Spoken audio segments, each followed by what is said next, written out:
सुभाष के बारे में तो आप लोग जानते ही होंगे। मेरे हाथ में क्या है, मेरे हाथ में ये जो कागज़ है मैं इसे पढ़कर सुनाऊंगी और ये कागज़ पूरा का पूरा रिलेट करता है अतुल सुभाष की कहानी से।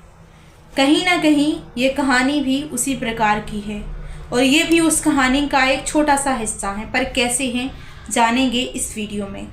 अतुल सुभाष जिनकी वीडियो शायद आप तक पहुंची होगी और आपको भी पता चला होगा कि उन्होंने अपनी पत्नी से परेशान होकर सुसाइड कर लिया, मगर ये कागज़ उनकी कहानी से कैसे मेंशन करता है।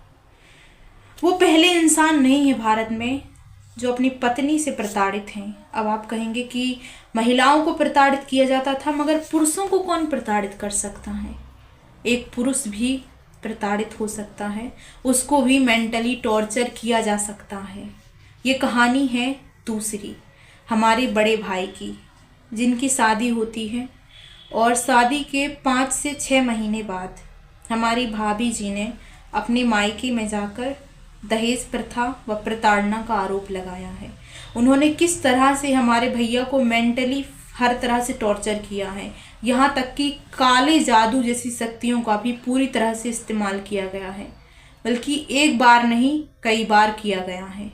मगर हमने हर बार कोशिश की कि इनको किसी भी तरह की परेशानी ना हो और सरकार से और उनसे बहुत ज़्यादा रिक्वेस्ट की कि देखिए रिश्ते यहाँ घर तक ही सीमित रहते हैं। पति पत्नी घर में जितना कहा सुनी करें वो ठीक है, मगर अगर कोर्ट कचहरी आप इसे पुलिस स्टेशन वगैरह में ले जाते हैं तो रिश्ते बेकार होते हैं, पैसा भी बर्बाद बहुत होता है। जिस उम्र में लोग सपने संजोते हैं उस उम्र में अब हमारे परिवार वालों को और मुझे और हमारे भैया को कोर्ट कचहरी के चक्कर काटने पड़ रहे हैं।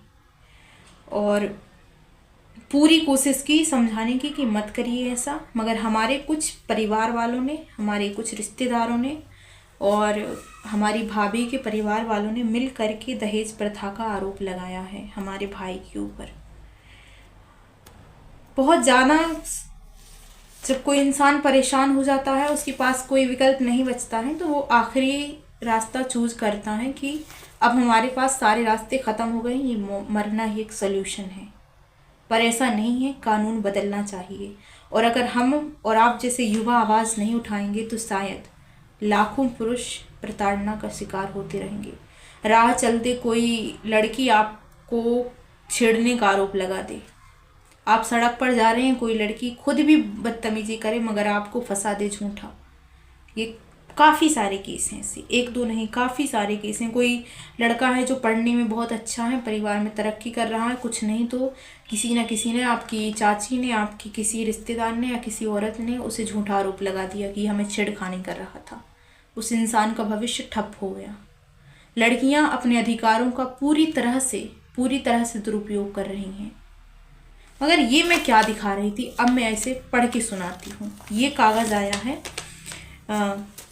जब हमारे भाई को दहेज प्रताड़ना का आरोप लगाया गया, 498 और बहुत सारी धाराएं, मुझे कुछ याद भी नहीं है।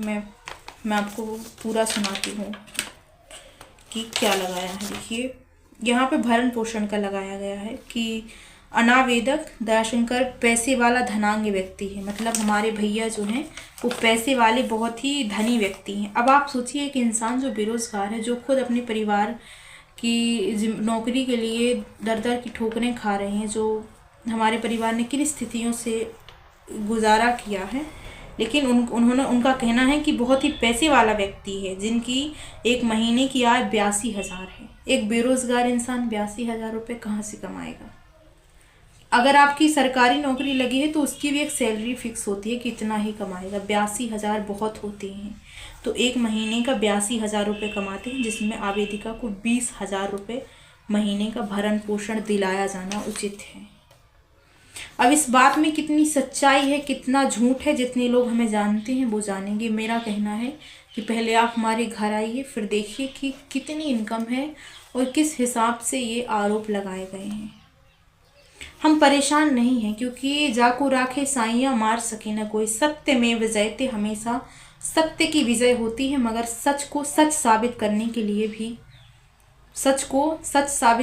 लिए भी बहुत संघर्ष करना पड़ता है। अगर मैं आपके बारे में कुछ झूठी अफवाहें फैला दूं तो शायद सब लोग विश्वास कर लेंगे, मगर अगर मुझे ये साबित करना है कि मैं सच्ची हूँ, मैं अच्छी हूँ, तो इसके लिए मुझे सख्त होना पड़ेगा और इसके लिए बहुत संघर्ष करना पड़ेगा। किसी पर भी आरोप लगाना बहुत सरल बात है।